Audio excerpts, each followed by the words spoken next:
Hi everyone, welcome back to my channel Teaching Era. ये basic math की series के part हैं जिसमें आज हम सीखेंगे ऑपरेशन ऑन फ्रैक्शन। सबसे पहले हम जान लेते हैं कि हम फ्रैक्शन किसे बोलते हैं। ऑपरेशन तो हम लगा रहे हैं, पर ऑपरेशन हम फ्रैक्शन पे लगा रहे हैं, और फ्रैक्शन हम बोलते किसे हैं?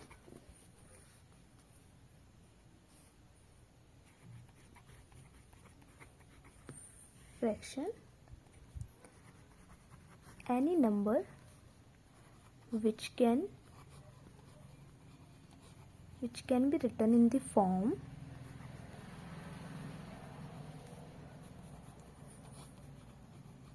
p by q। किसी भी नंबर को अगर मैं p by q की फॉर्म में लिख सकती हूँ तो उसे हम बोलते हैं कि वो फ्रैक्शन है। जैसे कि एग्जाम्पल 7/9, 2/6, -4/2, ये सारे ही नंबर फ्रैक्शन है क्योंकि मैं इसे p/q की फॉर्म में लिख सकती हूँ। अब कोई अगर नेचुरल नंबर है 3, 1, 2, तो ये भी नेचुरल नंबर है क्योंकि मैं इस फॉर्म में लिख सकती हूँ। कैसे कि जब किसी नंबर के नीचे कुछ नहीं होता तो उसके नीचे हम 1 मान सकते हैं। तो किसी भी नंबर को अगर मैं p/q की फॉर्म में लिख सकती हूँ तो उसे हम फ्रैक्शन बोलते हैं। और फ्रैक्शन में जो ऊपर वाला टर्म होता है उसे हम बोलते हैं न्यूमरेटर,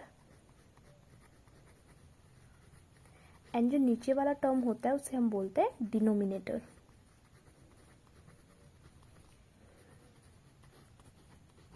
अब माइनस, मल्टीप्लाई एंड डिवाइड, ये कुछ ऑपरेशन है। जैसे हम नंबर को प्लस माइनस मल्टीप्लाई डिवाइड कर सकते हैं, वैसे हम फ्रैक्शन को भी प्लस माइनस मल्टीप्लाई डिवाइड कर सकते हैं। अब हम क्वेश्चंस में देखेंगे हम ये कैसे करके करते हैं। सबसे पहले हम देखेंगे एडिशन।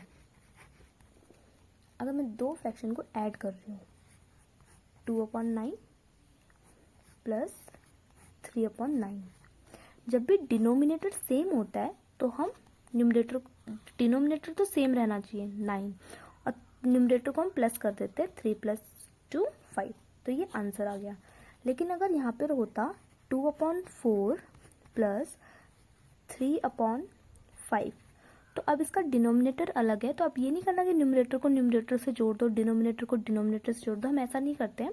हम फ्रैक्शन में जो डिनोमिनेटर है उसे सेम बनाते हैं। अब इसे सेम बनाने के लिए हम डिनोमिनेटर का एलसीएम लेंगे, और जो मैं इससे प्रीवियस वाली वीडियो में आपको बता चुकी हूँ, अगर आपको एलसीएम लेना नहीं आता है तो हम एलसीएम कैसे करके लेते हैं तो मैंने आपको सिखाया है। देन 5 1 ज़ा 5, तो 2 2 ज़ा 4, 4 5 ज़ा 20, तो इनका एलसीएम जो है वो 20 आ गया। यानी कि अब मुझे इसके डिनोमिनेटर को 20 बनाना है। तो अभी आप देखो कि डिनोमिनेटर है कितना, डिनोमिनेटर 4 है, 4 को मुझे 20 बनाना है, तो मैं 5 से मल्टीप्लाई करूंगी, और जो हम नीचे करते हैं वही हम ऊपर करते हैं। यानी कि न्यूमरेटर में जो करेंगे वही डिनोमिनेटर में करेंगे, और जो डिनोमिनेटर में करेंगे वही चीज़ हम न्यूमरेटर में करते हैं। दूसरा नंबर 3/5 था, तो 5 में हम 4 की मल्टीप्लाई करेंगे तो 20 बन जाएगा, तो ये 12/20 आ जाएगा। यानी कि ये जो नंबर थे ना 2/4 और 3/5, अब ये 10/20 और 12/20 बन गया। ऐसा हमने क्यों किया? ताकि इसके डिनोमिनेटर सेम हो जाए। अब डिनोमिनेटर सेम हो गए तो 10/20 प्लस 12/20। अब सिमिलरली हम इसे प्लस कर देंगे तो 22/20 इज द आंसर। ऐसे करके हम फ्रैक्शन को प्लस और माइनस करने का तरीका बिल्कुल सेम होता है। माइनस करने के लिए भी हम पहले एलसीएम लेंगे, डिनोमिनेटर को सेम बनाएंगे, फिर न्यूमरेटर को माइनस कर देंगे। अब हम देखते हैं कि हम फ्रैक्शंस को मल्टीप्लाई किस तरीके से करते हैं और डिवाइड कैसे करते हैं। दो फ्रैक्शन को मल्टीप्लाई करना भी सेम ही है जैसे हम नंबर को करते हैं, बस ये होता है कि न्यूमरेटर की मल्टीप्लाई न्यूमरेटर से और डिनोमिनेटर की डिनोमिनेटर से करते हैं। पर जैसे हम प्लस कर रहे होते हैं तो हम न्यूमरेटर को तो न्यूमरेटर से प्लस करते हैं, पर हम डिनोमिनेटर को सेम रखते हैं, एक ही रखते हैं। लेकिन इसमें हम दोनों की मल्टीप्लाई करते हैं। न्यूमरेटर की न्यूमरेटर से कर दो 4 2 ज़ा 8, और डिनोमिनेटर की डिनोमिनेटर से कर दो 5 3 ज़ा 15। और अगर कोई नंबर कभी ऐसे होता है कि अगर कोई नंबर कट रहा होता है, जैसे अब आप देखना ये नंबर है ना, आप मल्टीप्लाई भी कर सकते हो, आप इन्हें काट भी सकते हो क्योंकि कट रहे हैं। 4 1 ज़ा 4, 4 4 ज़ा 24, सॉरी 4 4 ज़ा 16, 2 1 ज़ा 2, 2 10 ज़ा 20। तो बताओ यहाँ पे क्या बचा? 1/4 बचा, मल्टीप्लाई बाय यहाँ पे 1/10 बचा। तो आंसर कितना आ जाएगा? न्यूमरेटर की न्यूमरेटर से मल्टीप्लाई, 1 1 ज़ा 1 और 10 4 ज़ा 40। ऐसे करके हम फ्रैक्शन को उसकी शॉर्टेस्ट फॉर्म में भी लेके आ सकते हैं। आई होप आपको यहाँ तक समझ में आ गया होगा। अब हम डिवाइड देखते हैं। फ्रैक्शन को डिवाइड कैसे करते हैं? डिवाइड करना भी बहुत ही सिंपल रहता है, बस एक इसमें क्या रहता है, डिवाइड है।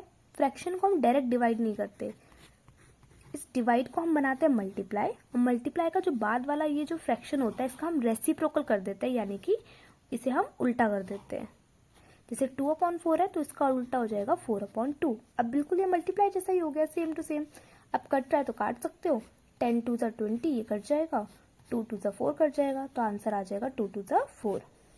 अगर इसकी जगह पर ऐसा कुछ होता कि 5/10 डिवाइडेड बाय 5, तो इसमें आप क्या करते हैं, 5/10 पहले डिवाइड को मल्टीप्लाई में चेंज करते हैं, और इसका रेसिप्रोकल क्योंकि इसके नीचे 1 होता है, क्योंकि इसके नीचे 1 होता है तो इसका जो रेसिप्रोकल होता वो 1/5 होता, 5 से 5 कट जाता तो 1/10 इसका आंसर आ जाता। ऐसे करके हम जैसे नंबर्स को प्लस माइनस मल्टीप्लाई डिवाइड करते हैं, वैसे हम फ्रैक्शन पे भी ऑपरेशंस लगा सकते हैं, उन्हें भी हम प्लस माइनस मल्टीप्लाई डिवाइड कर सकते हैं। आई होप आपका फ्रैक्शन वाला कॉन्सेप्ट क्लियर हुआ हो। अगर कोई डाउट हो तो प्लीज़ कमेंट करें। ये सीरीज़ मैंने उन लोगों के लिए स्टार्ट करी है जिन्हें मैथ्स में थोड़ी प्रॉब्लम होती है, जिन्हें बेसिक्स जिनके क्लियर नहीं है। ये वीडियो से आपके बेसिक्स क्लियर करने की कोशिश की गई है कि आपको छोटी छोटी चीज़ें समझ में आए कि हम मैथ्स में कैसे करते हैं, क्योंकि आप बड़ी चीज़ तभी पढ़ पाओगे जब आपको छोटी चीज़ें आएंगी। और अगर आप कोई बीएड स्टूडेंट या फिर सीटेड स्टूडेंट है तब भी आप इसे देख सकते हैं अगर आपके बेसिक क्लियर नहीं है, बहुत पहले मैथ्स पढ़ी थी, कोई प्रॉब्लम आ रही है, क्योंकि मैथ्स के कॉन्सेप्ट बहुत हर एग्जामिनेशन में आपको मैथ्स से तो कम्पीट करना ही पड़ेगा।